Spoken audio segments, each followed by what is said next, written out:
Dear students, स्वागत है आपका आपके खुद के यूट्यूब चैनल साइंस क्लास में, जहां हम पढ़ रहे थे क्लास 10 का first chapter chemical reactions and equations. तो जो स्टूडेंट्स इस चैनल पर नए हैं वो प्लीज चैनल को सब्सक्राइब कीजिए, लाइक कीजिए, शेयर कीजिए और जो बेल आइकन का आपको बटन दिखाई दे रहा है उसको आप प्रेस कीजिए ताकि आपको नई अपडेट्स समय समय पर मिलती रहे।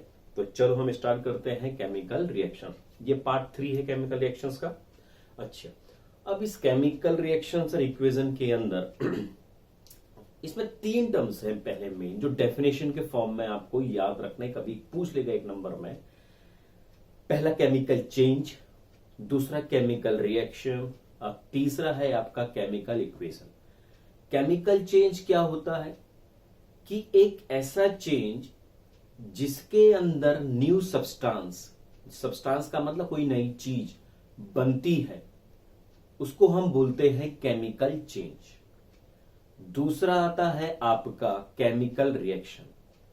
केमिकल चेंज करने पर जब कोई नया सब्सटेंस बन रहा है तो वो किसी ना किसी प्रोसेस से होकर गुजर रहा है।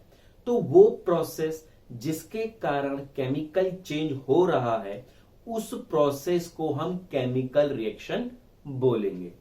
क्लियर हो गया? अब आता है आपका केमिकल इक्वेशन। जब ये केमिकल रिएक्शन हुई, जब एक सब्सटेंस नए सब्सटेंस में बना तो उसको एक प्रॉपर तरीके से लिखना है। उस सब्सटेंस का सिंबल केमिकल फॉर्मूले पर लिखना है। इसी को हम बोलते हैं केमिकल इक्वेशन। तो हमने यहां पर तीनों की डेफिनेशन लिख दी है, आप इसको उतार लो, फिर मैं आपको एग्जांपल देकर इन चीजों को समझाता हूं। उतार ली होगी आपने डेफिनेशन। चलो जी,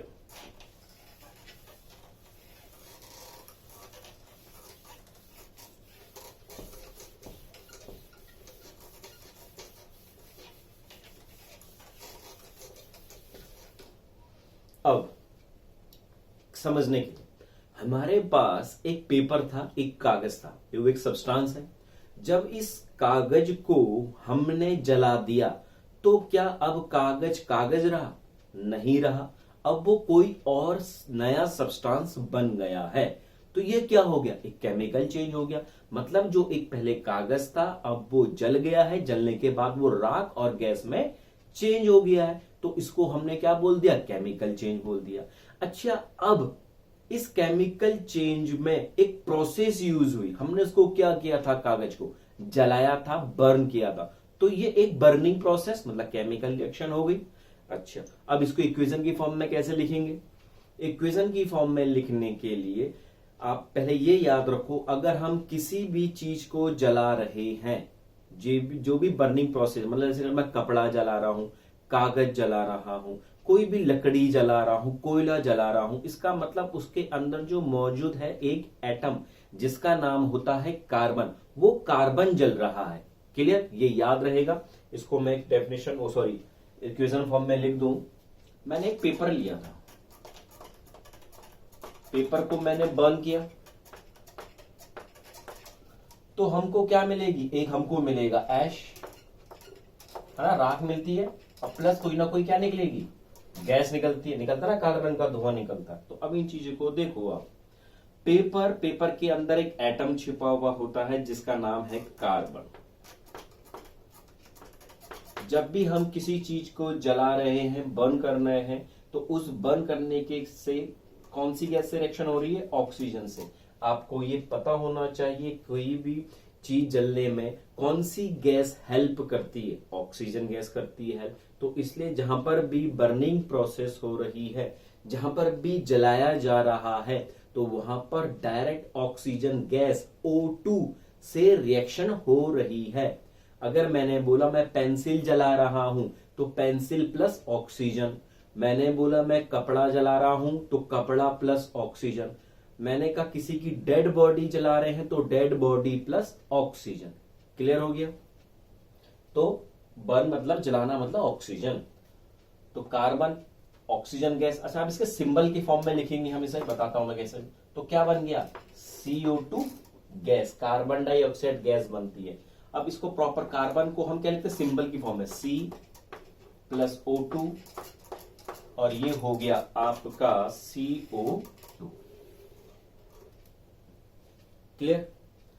तो केमिकल चेंज, पहले एक कागज था, उस कागज को हमने जलाया तो वो एक नया सब्सटेंस गैस में चेंज हो गया, राख में चेंज हो गया। दूसरा, इस केमिकल चेंज में जो प्रोसेस यूज हुई वो केमिकल रिएक्शन हुई। अब उस केमिकल रिएक्शन को में जो भी सब्सटेंस यूज हुए थे उन सब्सटेंसेस को एक केमिकल फॉर्मूला उनके सिंबल के फॉर्म में लिखा गया है, इसी को हम केमिकल इक्वेशन बोलते हैं। तो ये केमिकल इक्वेशन हो गई, सिंबल की फॉर्म में हमने इसको लिख दिया है। जहां तक मुझे लगता है आपको ये समझ में आ गया होगा, ज्यादा डिटेल में जाने की जरूरत नहीं है, ये क्लियर है। अच्छा, अभी और भी चीजें सीखनी है इसके अंदर।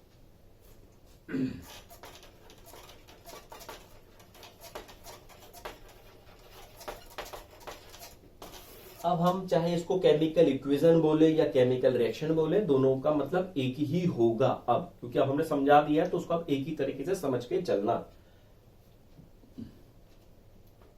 अच्छा, जैसे हमने लिया था कार्बन प्लस O2, यहां बन गया CO2। ये एक केमिकल इक्वेशन है। इस केमिकल इक्वेशन में आपको ये एरो दिखाई दे रहा है।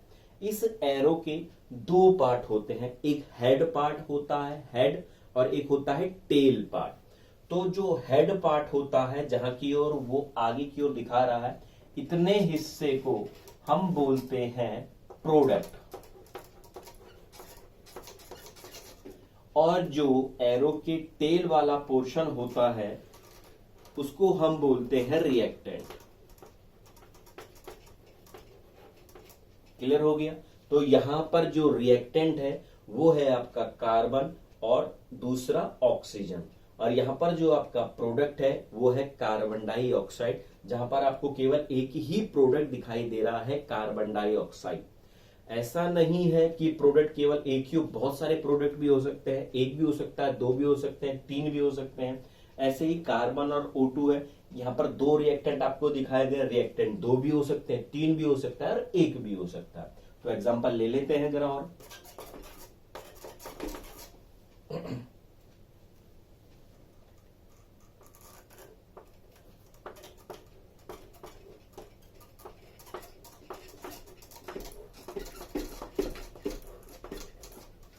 तो अब एरो है, एरो के हेड वाला पार्ट हो गया है आपका प्रोडक्ट। यहां पर आपको दो प्रोडक्ट दिखाई दे रहे हैं, एक है कैल्शियम ऑक्साइड, दूसरा है कार्बन डाइऑक्साइड। यहां पर एरो के जो पहले वाला पार्ट है उसको हम बोलते हैं रिएक्टेंट, और जो आपका केवल एक दिखाई दे रहा है वो है कैल्शियम कार्बोनेट। तो आपने देखा ऊपर वाले एग्जाम्पल में यहां पर दो रिएक्टेंट है, यहां पर नीचे वाले में एक रिएक्टेंट है, यहां पर एक प्रोडक्ट है, तो यहां पर दो प्रोडक्ट है। तो ऐसा नहीं है कि रिएक्टेंट एक ही होगा या प्रोडक्ट केवल एक ही होगा, कुछ भी हो सकता है। रिएक्टेंट एक भी हो सकता है, दो भी हो सकते हैं, तीन भी हो सकता है। ऐसे ही प्रोडक्ट एक भी हो सकता है, दो भी हो सकता है और तीन भी हो सकता है। क्लियर हो गया? आएगा एक एग्जांपल और ले लेते हैं आपके लिए।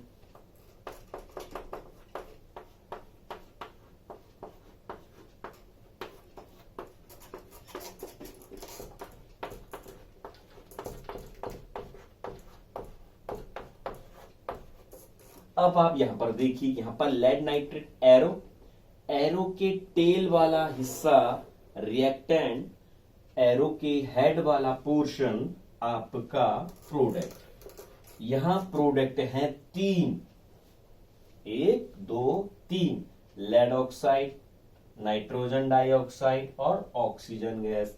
यहां पर एरो के टेल वाला हिस्सा कहलाता है रिएक्टेंट, जो केवल एक ही है, नाम है इसका लेड नाइट्रेट। क्लियर हो गया?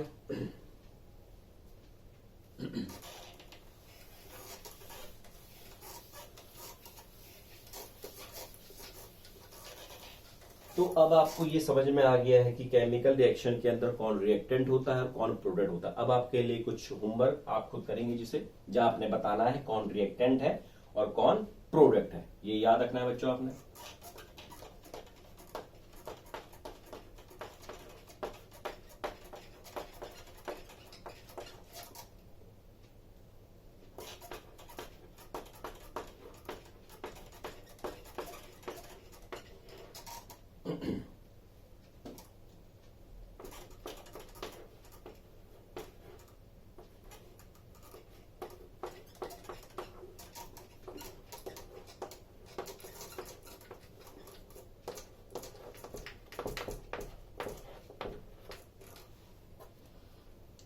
तो आपने रिएक्टेंट और प्रोडक्ट दोनों बताने हैं, कौन कौन से हैं। चलो वीडियो पॉज करके आपने बता दिया होगा। चलो अब आप बताते हैं इस वाली रिएक्शन में कितने रिएक्टेंट हैं। Very good. यहां 2 रिएक्टेंट है आपके, एक है अमोनिया और एक है आपका हाइड्रोजन क्लोराइड। और प्रोडक्ट कितने हैं यहां पर, एक अमोनियम क्लोराइड। क्लियर। दूसरे वाला ले लेते हैं। दूसरे में आपके कितने रिएक्टेंट हो गए, 2 हो गए। Very good. एक हाइड्रोजन गैस, दूसरा ऑक्सीजन गैस। और प्रोडक्ट कितना हो गया आपका, 1, जो हो गया आपका वाटर। अब वाली रिएक्शन के अंदर रिएक्टेंट कितने हो गए आपके, एक आयरन सल्फेट। और प्रोडक्ट कितने हो गए आपके, 3 आयरन ऑक्साइड, सल्फर ऑक्साइड और सल्फर ऑक्साइड। इसको हम सल्फर डाइऑक्साइड बोलते हैं, इसको सल्फर ट्राइऑक्साइड बोलते हैं। क्लियर। चलो आगे बढ़ते हैं। अब तो आपको समझ में आ गया है। Very good. आप समझ रहे हो चीजों को।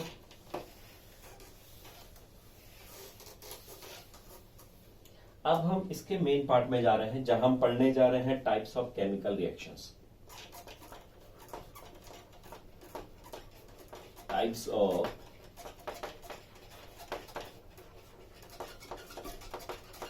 Chemical reactions. ये मेनली आपके 4 हैं जो आपने ध्यान देना है। पहला है आपका कॉम्बिनेशन, दूसरा है डिकम्पोजिशन, थर्ड है आपका डिस्प्लेसमेंट और चौथा है आपका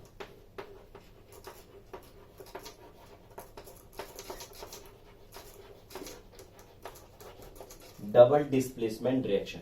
आपकी केवल 4 तरह की केमिकल रिएक्शंस होती है, जहां आपकी पहली कॉम्बिनेशन रिएक्शन, दूसरी डिकम्पोजिशन रिएक्शन, तीसरी डिस्प्लेसमेंट रिएक्शन और चौथी होती है आपकी डबल डिस्प्लेसमेंट रिएक्शन।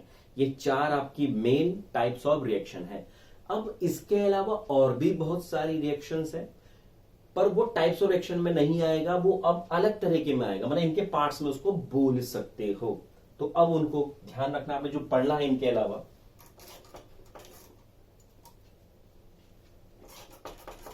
इनको याद रखना है। मैं तो आप सबके बारे में डिटेल में बताऊंगा। एक्सोथर्मिक, एंडोथर्मिक,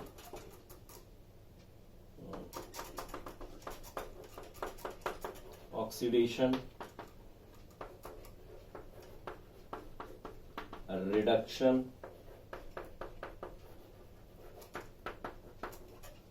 सॉरी रिडॉक्स बोलते हैं इसे, रिडॉक्स। और लास्ट आपने पढ़नी पड़ेगी इसमें प्रिसिपिटेट रिएक्शन। इन चारों के अलावा आपने ये रिएक्शन भी पढ़नी है जिसमें प्रिसिपिटेट रिएक्शन बहुत इंपॉर्टेंट है, पेपर में आती है प्रिसिपिटेट रिएक्शन। बाकी सब अपने आप में इंपॉर्टेंट तो है ही, पर जो मैं कह रहा हूं उस पर जरा ध्यान दो। मेन आपके 4 टाइप की केमिकल रिएक्शंस हैं जो आपने उन्हें ध्यान में रखना है। इसे उतारो। चलो अब लाइन बार से चलते हैं हर एक के बारे में।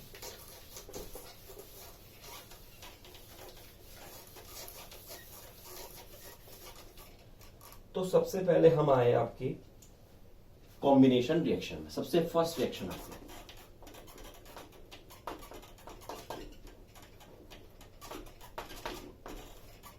ये भैया कॉम्बिनेशन रिएक्शन क्या है, जैसे नाम से ही लग रहा है कंबाइन हो रहे हैं। तो जब 2 या 2 से ज्यादा रिएक्टेंट आपस में कंबाइन हो जाते हैं, ऐड हो जाते हैं और एक नया प्रोडक्ट, एक सिंगल प्रोडक्ट आपको देते हैं, उसको हम बोलते हैं कॉम्बिनेशन रिएक्शन। तो डेफिनेशन लिख लेते हैं, या नहीं भी लिख लेते तो आपको पता ही चल गया है।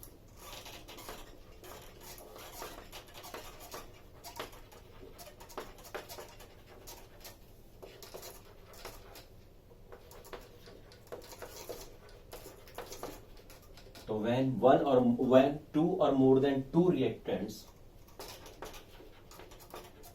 react with each other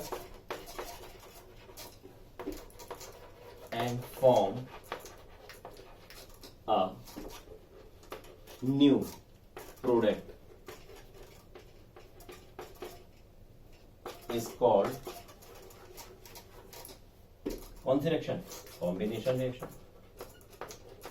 अच्छा, रिएक्शन को हम सिंपल RXN भी लिख सकते हैं, फिलहाल शॉर्ट में लिखने के लिए RXN रिएक्शन। क्लियर? तो कॉल्ड कॉम्बिनेशन रिएक्शन। अब इनके एग्जांपल्स, तो जहां दो या दो से ज्यादा रिएक्टेंट आपस में ऐड हो रहे हैं, जुड़ रहे हैं, रिएक्शन कर रहे हैं और एक नया प्रोडक्ट बना रहे हैं, उसको हम बोलते हैं कॉम्बिनेशन रिएक्शन। तो एग्जांपल के लिए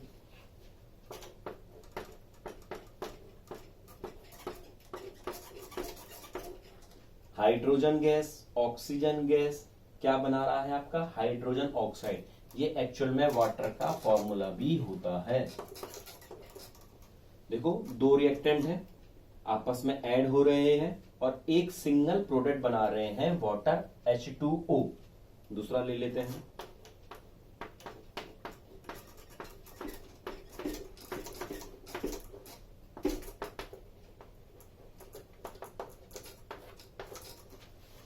N2 nitrogen gas, H2 hydrogen gas, दोनों आपस में कंबाइन हो रहे हैं और एक सिंगल प्रोडक्ट बना रहे हैं, अमोनिया गैस।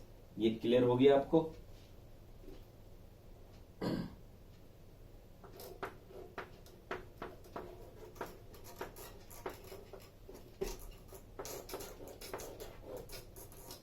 H2 और Cl2 गैस आपस में रिएक्ट कर रहे हैं और हाइड्रोजन क्लोराइड गैस बना रहे हैं। तो सब के सब रिएक्टेंट कंबाइन होकर एक सिंगल प्रोडक्ट बना रहे हैं। तो इसको हमने क्या बोल दिया? Combination reaction. उतार तो आपने लिया होगा।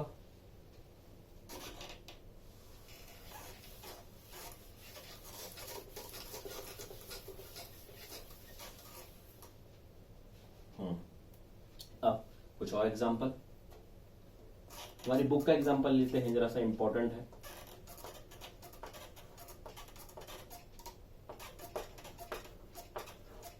ये है आपका कैल्शियम ऑक्साइड। कैल्शियम ऑक्साइड ये नाम है इसका, केमिकल फॉर्मूला। वैसे इसको कॉमन नेम इसको बोलते हैं क्विक लाइम।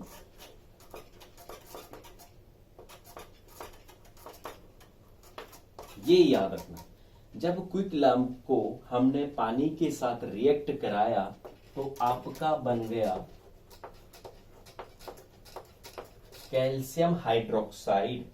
नाम मैंने आपको बता दिया है पहले क्लास के अंदर, पार्ट 2 के अंदर और पार्ट 1 के अंदर, कि Ca को कैल्शियम बोलते हैं, OH को हाइड्रोक्साइड बोलते हैं, तो उसका नाम हो गया कैल्शियम हाइड्रोक्साइड। भैया अब इसमें कोई कंफ्यूजन आपको नहीं होना चाहिए किसी भी टाइप का। कैल्शियम हाइड्रोक्साइड इसका ये तो केमिकल नाम हो गया कैल्शियम हाइड्रोक्साइड। वैसे इसका कॉमन नाम होता है क्या? Slagged lime. अच्छा, अब ये चीज है क्या? अच्छा, ये एक्वस फॉर्म में होता है। AQ का मतलब, एक्वस मतलब पानी वाला। कैसा? पानी है इसके अंदर। अब वो कैसे? अब ये चौक है, सॉलिड है, इसको मैंने पानी के साथ मिला दिया, तो अब ये चौक सॉलिड हो गया कि पानी की तरह हो गया? पानी की तरह हो गया, गीला सा हो गया ना, तो उसको हम बोलते हैं एक्वस चौक बोलेंगे इससे हम। अगर ये अभी सिंपल पानी में नहीं है, किस तो सॉलिड फॉर्म में है, तो सिंपल सॉलिड चौक।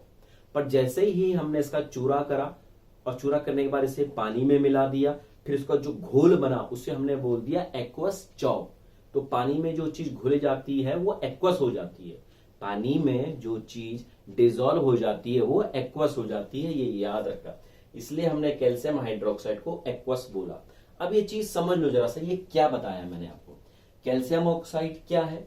ये आपने देखा होगा, कई बच्चों ने ये देखा होगा कि चूना पत्थर होता है जिससे हम व्हाइट वॉश करते हैं। आजकल तो बना बनाया डब्बे में कलर आ जाता है, व्हाइट वॉश आ जाता है, पर जो हम गांव के लोग हैं जिनको अभी भी शायद अपने घरों में करते हो, तो वो दिवाली के टाइम पर एक चूने के बड़े बड़े सफेद रंग के पत्थर खरीद लेते हैं।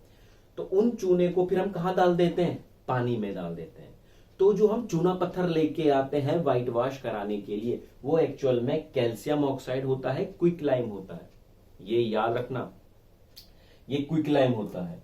कैल्शियम ऑक्साइड को हमने कहाँ डाल दिया, पानी में, ये वाटर हो गया। तो जब ये क्विक लाइम चूना का पत्थर कैल्शियम ऑक्साइड पानी में डाला तो ये बन गया चूने का पानी। तो क्या हो गया, कैल्शियम हाइड्रोक्साइड हो गया।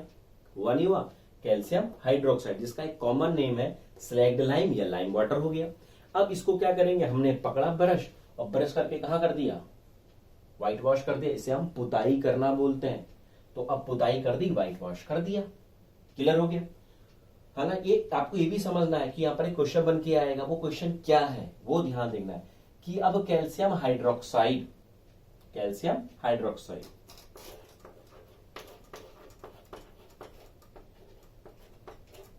हमने यहां व्हाइट वॉश कर दिया था, तो वो लाइम वाटर मतलब कैल्शियम हाइड्रोक्साइड तो कर रखा हमने।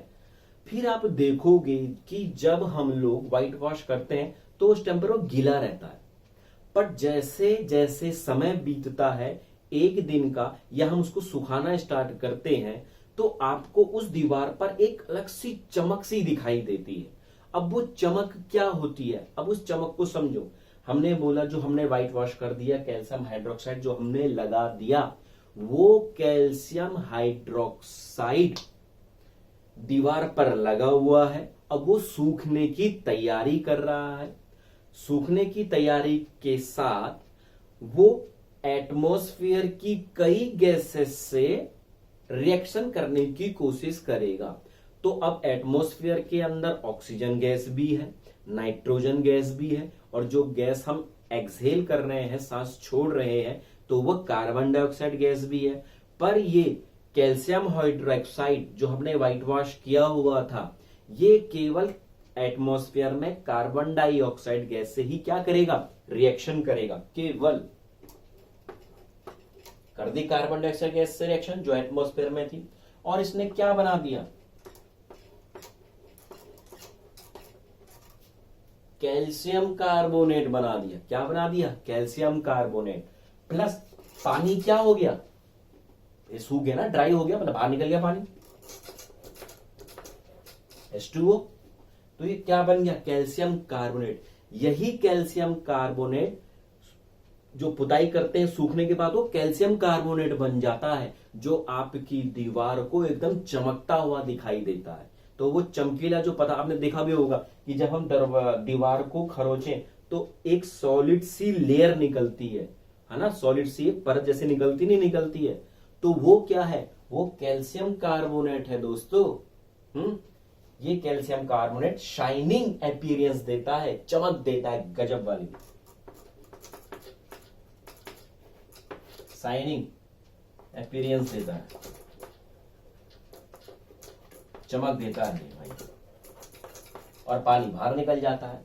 ये वाला पोर्शन आपका कॉम्बिनेशन रिएक्शन नहीं है, यहां पर दो रिएक्टेंट आपस में रिएक्शन कर रहे हैं, पर क्या एक प्रोडक्ट बना रहे हैं, नहीं, दो प्रोडक्ट बना रहे हैं। ये तो खाली आपको समझाया है। कॉम्बिनेशन रिएक्शन का एग्जांपल तो ये हो गया कि कैल्शियम ऑक्साइड एक रिएक्टेंट, वाटर दूसरा रिएक्टेंट, इन दोनों ने आपस में रिएक्शन करी और कैल्शियम हाइड्रोक्साइड केवल एक प्रोडक्ट बनाया। बस ये आपका एक अलग से ऐड किया हुआ है, क्योंकि क्वेश्चन पेपर में आता है, वो पूछेगा कि दीवार पर जो शाइनिंग अपीयरेंस आता है व्हाइट वॉश करने के बाद, वो क्या होता है, तो वो होता है कैल्शियम कार्बोनेट। अब आपसे पूछेगा name the formula of washing ये व्हाइट वॉश। व्हाइट वॉश का क्या फॉर्मूला हो गया, ये नहीं यार, व्हाइट वॉश हमने ये किया था कि हमने ये किया था, हम चूना पत्थर लाए थे, चूना पत्थर कैल्शियम ऑक्साइड क्विक लाइम पानी में मिलाया, कैल्शियम हाइड्रोक्साइड बना, जब भी हमने बर्तन में, अब इसी को तो पुताई कर रहे हैं हम इसकी, तो ये व्हाइट वॉश है, ये व्हाइट वॉश है। व्हाइट वॉश जब यहां पर लग गया, क्या कहते हैं, पोत दिया, उसके 2 दिन बाद जब वो सूख जाएगा तो ये कैल्शियम हाइड्रोक्साइड क्या बन जाएगा, कैल्शियम कार्बोनेट। तो ये है आपका शाइनिंग अपीयरेंस। और ये है आपका व्हाइट वॉश। लिख भी देते हैं, मुझे पता है कि तुम लोग तो बहुत ही तेज हो भैया, बहुत ही तेज, तो इतना भी तेज नहीं बनना है आपको। व्हाइट वॉश हो गया है, क्लियर? अच्छा, ये भी आपको क्लियर हो गया। अब ये कैल्शियम जो कार्बोनेट है, ये कैल्शियम कार्बोनेट मार्बल का भी फॉर्मूला होता है। मार्बल किस कलर का? व्हाइट कलर का। अच्छा, अब देखो इन तीनों की, ये क्विकलाइम चूने का पत्थर, इसको पानी मिलाया चूने का पानी, मतलब होता है व्हाइट वॉश। ये भी सफेद रंग का, ये भी सफेद रंग का, और जो हमारा व्हाइट वॉश दिखता है, चमकता है जो 2 दिन बाद, वो भी किस कलर का? सफेद रंग का है। तीनों ही लगभग सफेद रंग के, है ना। कैल्शियम ऑक्साइड भी सफेद रंग का, कैल्शियम हाइड्रोक्साइड भी सफेद रंग का, और कैल्शियम कार्बोनेट भी सफेद रंग के। पर तीनों कंपाउंड अलग अलग हैं, तीनों के फॉर्मूले अलग अलग हैं। तो इसमें किसी भी प्रकार का कोई कंफ्यूजन मत रखना कि यार तीनों तो भैया सफेद रंग के। भैया सफेद रंग का तो नमक भी होता है, तो क्या नमक की व्हाइट वॉश कर दें? बोलो, नहीं कर सकते ना व्हाइट वॉश नमक की। तो हमने केवल ये बताया कॉमन चीज की तीनों का रंग सफेद है, और सफेद झूठ तो भाई मैं बोलता नहीं हूं। ये क्लियर हो गया? अच्छा जी, याद रखना भैया इसको। अब एक चीज और,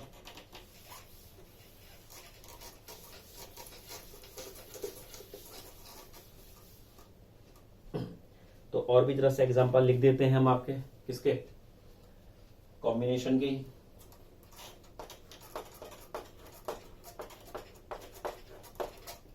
carbon monoxide gas, oxygen gas और कार्बन डाइऑक्साइड, 2 रिएक्टेंट है, 1 2, 2 रिएक्टेंट है, आपस में रिएक्ट करके एक प्रोडक्ट दे रहे हैं, ये भी कॉम्बिनेशन रिएक्शन।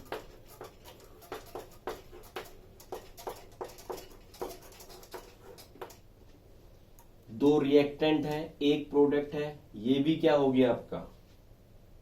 Combination reaction.